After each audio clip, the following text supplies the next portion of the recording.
The opulent hum of the Emerald City Gala was a carefully curated symphony, smooth jazz that felt less like music and more like a gentle, ceaseless current, mingling with the clink of crystal and the murmur of polished conversations.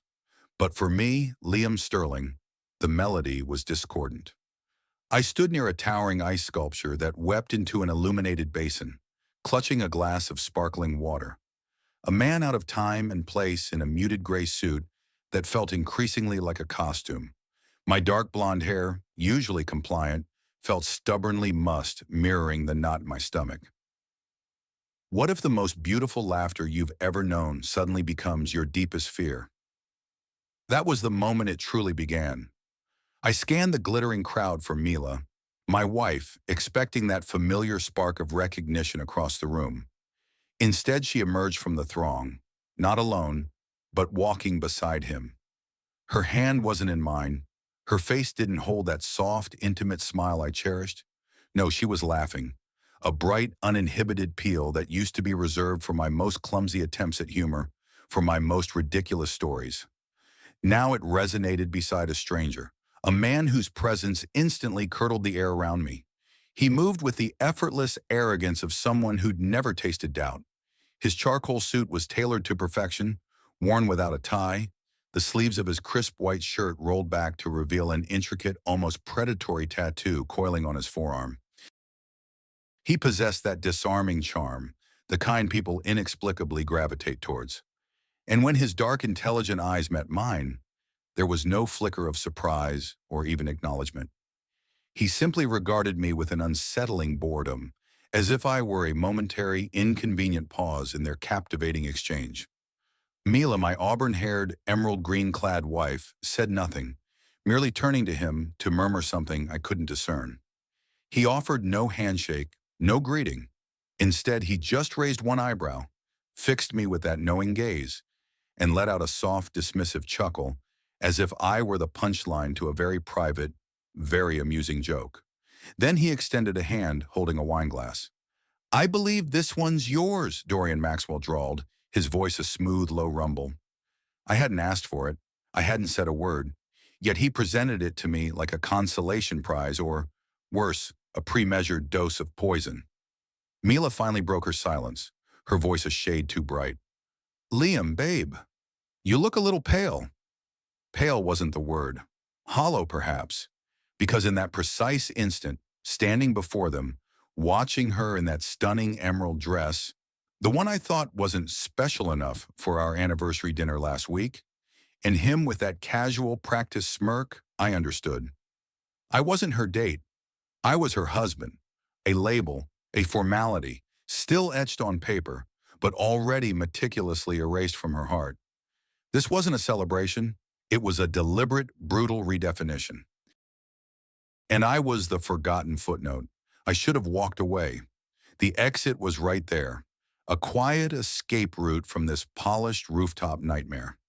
But I stood, clutching the wine glass like it was the only anchor to a reality I still barely recognized. Mila continued her animated conversation with Dorian, oblivious to my fading presence. She didn't introduce me, didn't offer a reassuring touch, didn't even spare a glance to confirm I was still breathing. I began to feel like background scenery, another carefully placed potted palm on the periphery of their vibrant, self-contained universe.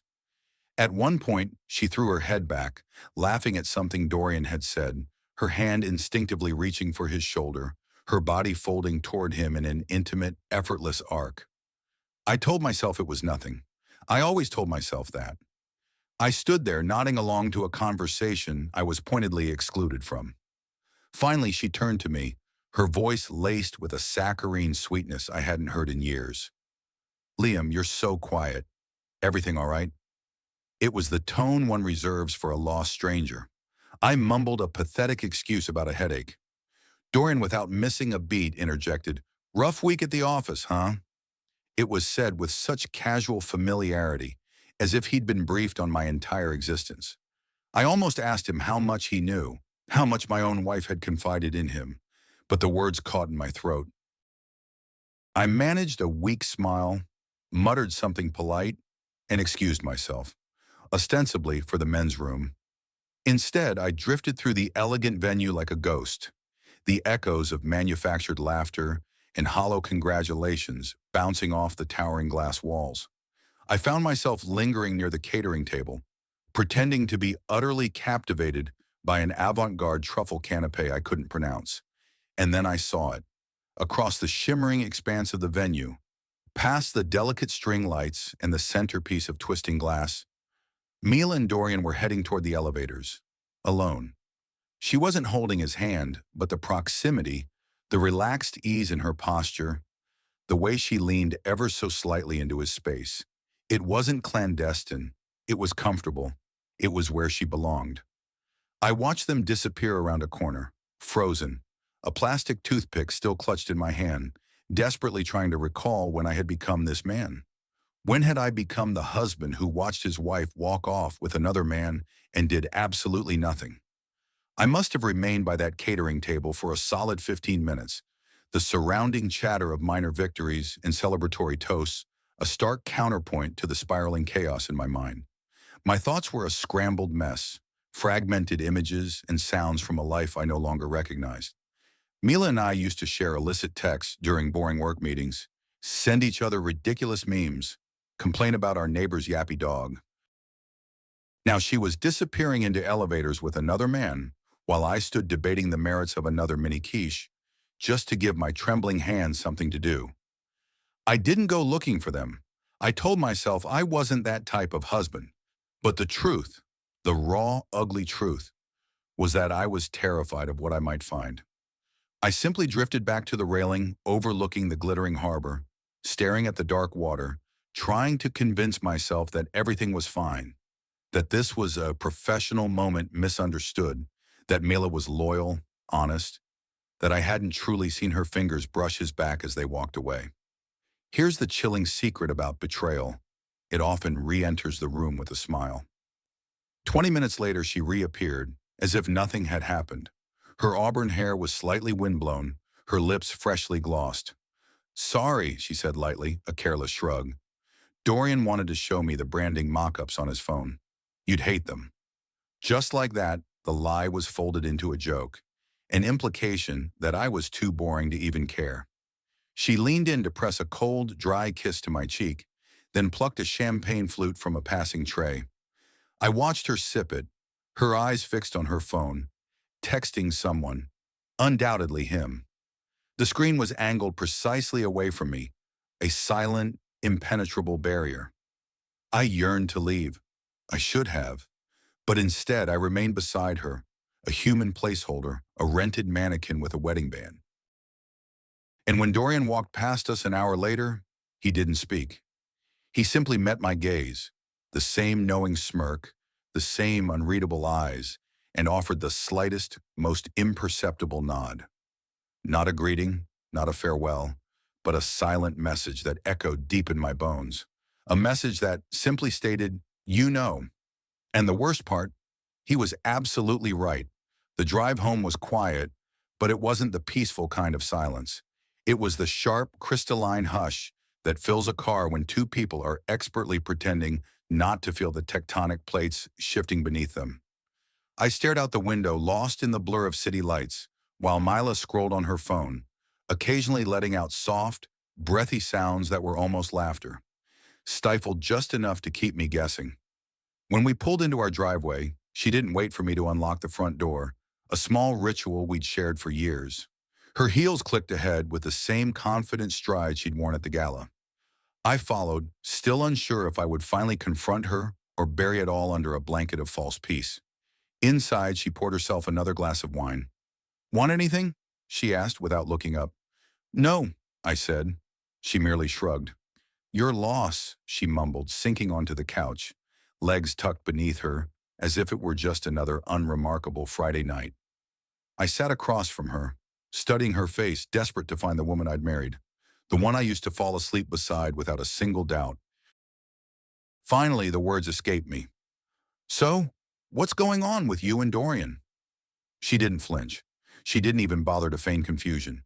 Instead, she gave me a look that screamed, "Seriously? Are you going to start this now?" Then she sighed, a weary exhalation that suggested I was an unbearable burden. He's new. We're friendly, that's all. Don't make this weird, Liam. But it was weird. It had been weird the moment his eyes dismissed me, the moment she chose not to hold my hand in a room full of strangers. I wanted to rage, to demand explanations, but the words felt trapped, fearing they would only make me sound insecure. So I merely asked, "Why didn't you tell me you two were close?" She laughed then, a sharp, unkind sound. "Because we're not. You're reading into everything again, like you always do." Just like that, I became the problem. Her tone slammed the door on the conversation before I even had a chance to knock. I went upstairs early, lay in bed staring at the ceiling, and listened as she remained downstairs, texting for another hour. In the oppressive dark, I finally admitted something to myself that chilled me to the bone. I wasn't afraid she was cheating. I was afraid she had already moved on and just hadn't bothered to tell me yet. The next morning felt like a performance. She brewed coffee, hummed an unfamiliar tune under her breath, acting as if the previous night had been an ordinary, uneventful company gathering. I watched her from across the kitchen island, noticing how her gaze carefully avoided mine. That deliberate avoidance spoke volumes, louder than any argument we could have had.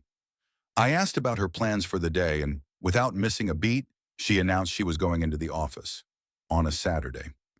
"Lots of backlog since the new team started," she explained, pulling her auburn hair into a sleek ponytail. "Dorian's helping coordinate a pitch we need to finalize." She uttered his name like a challenge, a test. I didn't take the bait. I simply nodded, feeling like a fool, though my throat felt raw, as if I'd swallowed broken glass. I waited until she left, then sank onto the couch, burying my face in my hands. How much longer could I keep up this charade? It wasn't just suspicion anymore. It was a slow, creeping dread, the certain knowledge that I was being meticulously erased from the narrative of my own marriage. I tried to distract myself, but my mind kept returning to that smirk. Dorian's smirk.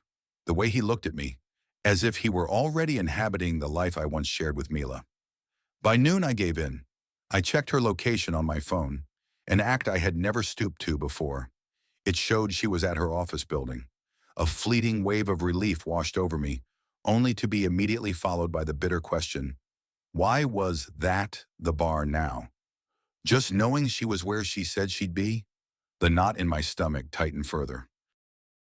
I told myself I was only going to drive by, just to confirm, to prove my paranoia wrong. But when I got there, I didn't even park. I just circled the block like a coward. On my second pass, I saw her car in the lot. His was there too, the same sleek black sedan he'd driven to the gala. They were both there, together on a Saturday. I couldn't bring myself to go in. I couldn't face the look she might give me, the one that screamed, "You don't belong here anymore." So I drove home, sat in the driveway for almost an hour, wondering when I had become the kind of man who was scared of his own wife. That night she came home late, said they grabbed lunch while working. "Long day," she mumbled, stretching. "Dorian's a machine." I smiled, a hollow gesture, as if I believed her. Then I watched her walk past me again, phone already in hand, and a terrifying realization solidified. I was no longer part of her long days or her long nights. I was just the guy still refilling the coffee filters and pretending he didn't see what was right in front of him. By Sunday, the patterns that had always been there, subtle and dismissed, now blared like sirens. Or perhaps I had seen them all along, only refusing to acknowledge their true meaning. Her sudden enthusiasm for late-night strategy calls. The way she now locked her phone, even within the confines of our home. The new expensive perfume bottle I found tucked behind the bathroom mirror, a scent I'd never once caught on her around me. Every tiny detail became a damning clue. Every action felt scripted. Every excuse just convincing enough to keep me silent. I spent most of the day engaged in mindless chores. Laundry, dishes, reorganizing the garage, anything to avoid sitting still long enough for my thoughts to corner me. Around 5 p.m., she came downstairs wearing jeans and a silk blouse I hadn't seen before. Casual, yes, but meticulously chosen. I asked where she was going. Dorian invited a few of us to his place for drinks, she said, tapping her phone, a half smile playing on her lips as she thumbed through texts. Just a little wind down after the project, she added almost as an afterthought. It's mostly the creative team. You wouldn't know anyone. That last sentence landed with the force of a physical blow. You wouldn't know anyone. Not you wouldn't enjoy it. Not you'd be uncomfortable. Just a casual, definitive confirmation that I no longer existed in her world. I watched her drive off, a lightness in her posture, like someone shedding a great weight. And then I knew. I was the weight. I was what she cast off when she stepped out that door. Hours bled into each other. I paced the house, contemplating a call. I didn't. Instead, I searched Dorian Maxwell's name online. LinkedIn, his public Instagram. I wasn't proud of it, but I scrolled through dozens of meticulously curated moments.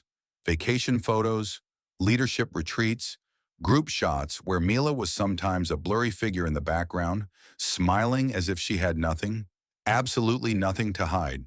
At midnight, she still wasn't home. I texted, "Hey, everything okay?" No reply. At 1:14 a.m., the front door clicked softly. She crept in, shoes in hand, her auburn hair slightly undone. She froze when she saw me on the stairs. I said nothing. Neither did she. She simply walked past me, whispering, "Don't start." And I didn't, because whatever she was going to say next, I already knew it wouldn't be the truth. The next morning, the sun felt intrusive, as if it had no business illuminating a house so utterly saturated with silence. She acted as if nothing out of the ordinary had transpired. She poured herself coffee, scrolled her phone, and barely glanced at me save for a single tired morning that sounded more like a warning than a greeting. I wanted to ask her where she'd been, what took so long, why she hadn't answered my message. But I didn't. I just sat there, a silent prop in our own kitchen, waiting for a version of her that was never coming back. By noon, she left again, claiming errands, though she didn't specify what kind or where. I was alone, so I did something I never in my wildest dreams imagined I'd do. I opened her laptop. I know. Privacy, trust, all of it. But I'd already lost those things. I wasn't invading her space. I was searching for the scattered pieces of my own. The laptop wasn't even password protected. It opened right up. Perhaps she hadn't thought I'd ever look. Or perhaps, far more chillingly, she simply didn't care if I did. The first thing I saw was a chat application I didn't recognize. Not email, not Slack, something else. I clicked it. Her most recent conversation was still open, with Dorian Maxwell. His messages were casual, almost smug. "Last night was amazing. You looked incredible." Hers, a line that twisted a blade in my gut. "You make it way too easy to forget about real life." I sat there frozen, rereading the words again and again. Not angry, not shocked, just profoundly, terrifyingly hollow. I scrolled back a little. More messages, more late-night jokes, photos. Him at a rustic cabin, her asking, "When's the next escape?" I closed the laptop and just sat there. The kitchen felt different, smaller, as if the walls were closing in. And I wasn't supposed to be there anymore. When she came home, I didn't say anything. I couldn't. She pressed a light kiss to my cheek, tossed her keys in the bowl like always, and walked right upstairs. And in that moment, I realized the sickest part of all this wasn't the betrayal itself. It was how effortlessly she wore the lie, how perfectly practiced her rhythm was now, how utterly familiar this new vanished version of her had become. I wasn't married to a stranger. I was married to someone who had learned how to smile while slowly, methodically, disappearing. And I didn't know what scared me more. The idea that she'd been planning to leave, or that she already had, and just forgotten to take me out of the picture. I didn't confront her right away, not because I was afraid of the truth. I already had that. But because I needed time to understand what I wanted from the wreckage of my life. For days, I moved like a shadow through our house, feigning interest in groceries, laundry, the weather. I didn't touch her, barely spoke, and she didn't seem to notice. Or perhaps she simply didn't care. I kept hearing Dorian's name in passing. He's such a visionary. We've got a great dynamic. He understands how I think. It was like watching someone replace me, piece by agonizing piece in slow motion. But I wasn't a ghost anymore. I was planning. Not revenge, not drama, but something far more potent. Freedom. I started quietly packing my things in one box at a time. Old sweatshirts, a few dog-eared books she never noticed were gone. My father's watch. I opened a new checking account, found a rental an hour outside the city. Quiet, surrounded by whispering trees, with a working fireplace and no shared walls. And then, one ordinary morning, while she was still asleep, I left a note on the kitchen counter. It didn't beg or accuse. It simply read, "You've already started a new life." I just made it official. I left my wedding ring beside it, face down, a final, unhesitating punctuation mark. Walking away wasn't loud or dramatic. It was calm, clean, like quietly closing a book you no longer wish to finish. I haven't heard from her since, and maybe that's the real answer. It's been 3 months now. My new place is small, but it holds a profound peace. I've started cooking again, rediscovering the joy of creating something from scratch. I adopted a rescue dog named Milo, a scruffy terrier mix who reminds me what unconditional loyalty feels like. I even reconnected with an old college friend who, with his booming laughter, helped me recall what genuine joy sounds like. I'm still healing, still piecing together who Liam Sterling is without Mila Reynolds. But for the first time in a very long time, I don't feel like a placeholder. I feel like a person.